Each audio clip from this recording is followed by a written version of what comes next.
이 방통위법을 만들 당시 제가 방송통신융합위원이었고 법안 소위 위원이었습니다.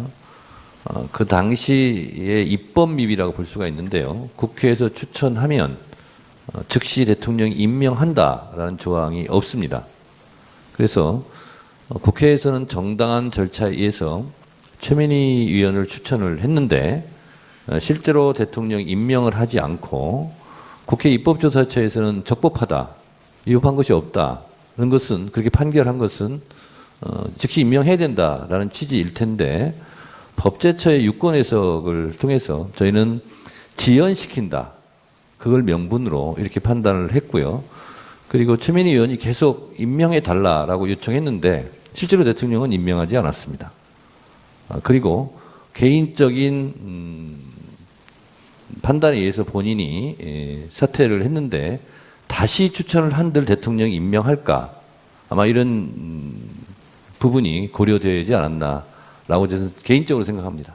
예, 지금 청구인 쪽에서 최민희 위원에 대해서 국회가 추천한 최민희 위원에 대해서 대통령이 임명을 하지 않았다 이렇게 말씀을 하고 따라서 국회가 추천을 해도 대통령이 임명할지 여부를 확실히 모르는 상황에서 추천을 할 수 없었다 이렇게 주장을 하시는데 그건 사실이 아니라고 생각합니다. 저 역시 이진숙은 국민의힘에서 2023년 8월 21일자로 추천이 되었습니다. 그런데 본회의 표결을 거쳐야 하는데 본회의 표결에 관한 권한은 다수당인 민주당에 있습니다. 그래서 저는 상임위원으로서 본회의 추천 의결될 시일을 계속해서 기다리고 있었고 그 기다리는 시기 도중에 11월에 최민희 비추천자가 국회 출마를 위해서 사퇴를 하였습니다. 그래서 2023년 11월 이전까지는 민주당의 주장이 어느 정도는 설득력을 가질 수 있다고 보이지만 2023년 11월 이후에는 국회가 왜냐하면 국민의힘 추천 1명, 민주당 추천권 2명이 있었기 때문에 적어도 2023년 11월 이후에는 그건 국회 합의가 아닙니다. 민주당이 2명 추천하고 국민의힘이 1명 추천할 권한을 가지고 있기 때문에 적어도 그 주장은 2023년 11월 이후에는 주장이 설득력을 잃게 되는 것이라고 생각합니다. 그래서 따라서 저는 국회가 끝나는 21대 국회가 끝나는 5월에 제 비추천자로서의 권한을 상실하였고 그 이후에 상임위원장으로 대통령 임명을 받게 된 것입니다. 그래서 민주당 청구인 주장과 관련해서 적어도 2023년 11월 이후에는 국회가 3명을 마땅히 추천을 하고 국민의힘에서 추천한 이진숙과 함께 민주당이 2명을 추천해서 본회의에 올려서 의결을 했다면 5인 체제가 완성되었을 것이라고 저는 확신합니다. 방금 전에 피청구인 측에서 이런 말을 했습니다. 법사위 조사조차 이루어지지 않았다. 이렇게 얘기합니다. 이게 법률적 주장이 아니라 이제 정치적 주장일 수 있는데요. 예를 들면 저희 법사위에서 검사 탄핵 조사 청문회를 합니다. 그럼 그런 조사 청문회를 왜 하냐? 그냥 탄핵해버리면 되지. 또 이렇게 국민의힘 측에서는 그렇게 주장도 합니다. 그래서 주장과 주장이 법률적인 강제력, 구속력이 있는 것은 아니라고 보고 그럼에도 불구하고 이런 문제가 있었습니다. 지금 생각해 보니 정권이 교체가 되면 야당과 여당이 바뀌지 않습니까? 그러면 방통위원 임기를 마치는 그 위원회 당시 추천될 당시에 여야가 바뀔 수가 있습니다. 그러면 추천권이 어디에 있느냐 이런 문제를 가지고 논쟁을 한 것으로 제가 기억을 하고 있고 그러면서 여당일 때 여당이 추천한 사람 아니다. 소속 정당으로 봐야 된다. 아니면 여당, 야당으로 봐야 된다. 이런 문제가 지속적으로 논쟁이 있었던 것으로 제가 기억이 납니다. 그러면서 이 추천이 차일피일 미뤄지지 않았나 그런 생각이 좀 들고요. 그런 부분에 속사정이 있었던 것 같습니다. 제가 뭐 방통위 추천 책임자는 아닙니다만 그럼에도 불구하고 실제로 최민희 방통위원을 국회에 추천했고 국회 입법조사처에서도 문제가 없다. 그런데 그걸 법제처에서 시간을 끌지 않았다면 대통령이 임명했다면 그 후속 인사도 탄력을 받아서 추천되고 임명되지 않았을까 그런 생각이 듭니다. 그래서 2인 체제가 유지되었던 것이 국회가 추천하지 않아서 그렇다라는 주장도 일면 일리 있는 주장일 수 있으나 그것보다는 대통령이 임명하지 않은 책임이 훨씬 더 크다라고 저는 생각을 합니다. 저기 지금 저 청구인 쪽에 좀 여쭤보는데요. 이제 저 그림을 보면 방통위가 지금 위원이 3인 있었던 때가 2023년 8월 23일이 마지막이고요. 이제 그 8월 23일부터 해서 계속 한 명, 두 명입니다. 지금 이제 최민희 의원을 임명하지 않은 이제 그 문제가 2023년에 있었죠. 예, 그래서 2023년에 저 국회 쪽에서 추천해야 되는 3명이 뭐 공석이었던 거는 뭐 그럴 수도 있었다. 일단 국회에서 뭐 일은 했으니까. 그런데 이제 22대 국회 구성이 되고 2024년에 들어서도 계속해서 지금 국회 쪽 3명은 공석이란 말이에요. 좀 그 최민희 의원의 문제가 있었다 하더라도 좀 지나친 거 아닌가. 이제 국회가 국회의 임무를 제대로 했나 하는 그런 좀 의문이 들고요. 이제 그래서 이제 그러면 이 방통위원회가 이제 이 국가기관인데 그러면 지금 2023년 8월 13일부터 지금까지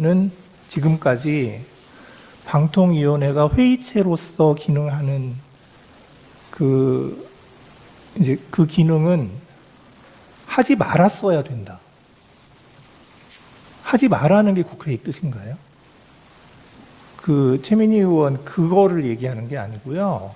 맞습니다. 국회 쪽에서 지금 그 이제 최민희 의원이 사퇴한 2023년 11월 이후에는 그 3명 국회목 3명을 추천할 수 있는 상태가 됐잖아요. 그런데 그게 지금 2023년 11월이고 지금이 2024년 11월입니다. 1년이 됐어요. 그런데 국회에 추천을 안 하시잖아요. 그러면 그 1년 동안 방통위는 일을 하지 않아야 된다는 건가요? 최민희 방통위원을 굳이 임명 안 하고 시간을 끌고 결국 사퇴하게 만든 책임은 윤석열 대통령한테 있는 거 아닙니까? 임명하지 않을 이유가 없어요. 근데 임명을 하지 않았습니다. 그러면 당의 문제가 아니라 국회로 책임으로 치환해서 말씀드리면 국회에서 예를 들어서 추천을 한다고 쳐요. 그러면 윤석열 대통령이 국민의힘이 추천한 인사만 임명하고 민주당이 추천한 인사는 임명하지 않고 이럴 가능성도 배제할 수 없는 거 아닙니까? 그러면 국회에서 내부적으로 그걸 토론할 수도 있는 문제이죠. 그러다가 시간이 흘러갈 수도 있는 문제죠. 직접적인 비유가는 안 되겠지만 헌재 재판관도 그래서 지금 지연되고 있는 것으로 제가 알고 있습니다. 그래서 국회에 책임이 있다라고 말하는 것은 일견 맞을 수 있는데 실제로 추천하는 프로세스 과정을 본다면 국회에서는 실제로 정당 간의 입장이 있고 그것이 국회 추천으로 외화가 될 텐데 그런 저간의 사정이 있다는 점도 우리 재판관님들께서 좀 고려해 주셨으면 좋겠습니다. 헌법재판소 말씀을 하셨는데 지금 헌법재판소가 지금 10월 17일에 재판관 3명이 퇴임을 하고 오늘이 언제예요? 오늘이 지금 11월 12일이니까 거의 한 달째 지금 그 재판관이 전체가 모여서 바깥으로 내보내는 결정을 못 하고 있단 말이에요. 그러면 이 헌법재판소에 대해서 이렇게 그 재판관을 추천하지 않고 국회에서 3명을 추천하게 되어 있는데 그걸 하지 않는 그것도 지금 국회가 제 기능을 하지 않는 것인데 그게 그 국회의 책임 이외에 다른 누구의 책임이 있나요? 헌법재판관 문제는 이런 것 같습니다. 국회에서 법으로 다 규정하면 좋겠지만 그렇지 못한 관례라는 게 있습니다. 그래서 지금처럼 1당과 2당이 현격하게 차이가 나는 경우는 실제로 다수당이 2명을 추천해야 된다. 3명을 추천해야 된다. 아니다. 비슷하게 추천해야 된다. 이런 논쟁이 있는 겁니다. 그래서 그 논쟁이 있는 국회에서는 나름대로 고충이 있는 것이고요. 그냥 그 과정을 생략하고 국회 책임이다. 맞죠? 국회 책임일 수 있습니다. 그러나 국회의 지금까지 추천 과정의 경로를 보면 그런 저간의 사정이 있다라는 말씀을 드리고 실제로 현격하게 차이가 나서 다수당이 다 추천한 경우도 있었다라고 지금 제가 알고 있거든요. 마찬가지로 방통위원 같은 경우도 아까 말씀드린 것이 반복입니다만 여야의 시점이 달라서 추천하는 주체가 누구냐 하는 부분으로 국회에서 끊임없이 논쟁할 수 있는 것이고요. 그건 그 이후의 문제인데 계속 제가 주장합니다만 최민희 위원을 윤석열 대통령이 임명했다면 지금 같은 사태가 시작되지는 않았다라고 저는 주장합니다. 그러니까 이제 제가 마지막으로 한 가지만 더 말씀을 드리면 지금 이제 그 국회는 이제 그 국가기관으로서의 그 헌법과 법률에 따라서 국회의 임무를 하셔야 되거든요. 지금 말씀하시는 거는 국회 내부에서의 이제 이렇게 하는 게 옳다, 저렇게 하는 게 옳다 하고 이제 그 내부에서 그 논의를 할 때 하실 수 있는 말씀이지만 지금 소추위원께서는 국회의 대표시거든요. 그리고 국회에서 지금 이 탄핵 소추를 했고 그래서 우리 국회는 국가기관으로서 지금 이렇게 기능을 하고 있고 이렇게 역할을 했다. 그래서 국회를 대표해서 하시는 말씀을 하셔야 되는 거여서 제가 지금 여쭤보는 게 그러니까 이제 국회 그 내부에서의 그렇게 막 논쟁하고 그 어떤 이런 것들이 그런 사정이 있다면 그러면 방송통신위원회나 헌법재판소나 이런 국가기관들은 이제 구성을 안 해주면 그냥 구성해줄 때까지 역할을 하지 말고 그냥 기다리는 게 옳냐. 그렇게 하라는 게 국회 대표시니까 국회의 뜻이냐. 그걸 여쭤보는 겁니다. 자, 제가 말씀드려도 되겠습니까? 다시 한번 강조해서 마지막으로 드리자면 국회도 국가기관이고 대통령도 국가기관이지 않습니까? 처음에 이 문제를 발생시킨 국가기관이 어디죠? 대통령 아닙니까? 대통령이 최민희 방통위원을 임명을 했다면 그 사후에 지금 벌어지는 문제는 발생하지 않았을 것입니다. 국회가 책임이 없다는 것이 아니라 국회 작동 원리 내부 사정을 제가 참고 삼아 말씀드린 거고 기관의 책임을 따진다면 대통령이라는 국가기관, 최고의 기관이 실제로 임명해야 되는데 임명하지 않아서 발생한 문제다라는 점을 말씀드리는 거고 국회가 책임이 없다라는 말씀을 드리는 게 아닙니다. 네, 그 말씀드립니다. 잘 알겠습니다.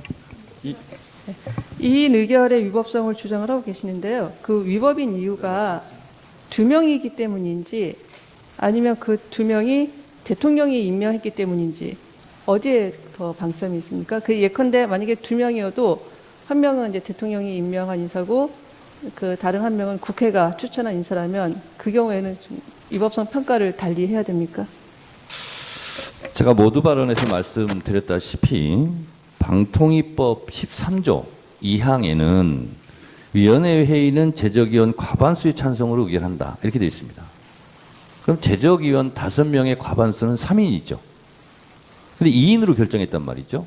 그럼 이 조항을 위반했다라고 저는 주장을 하는 것입니다.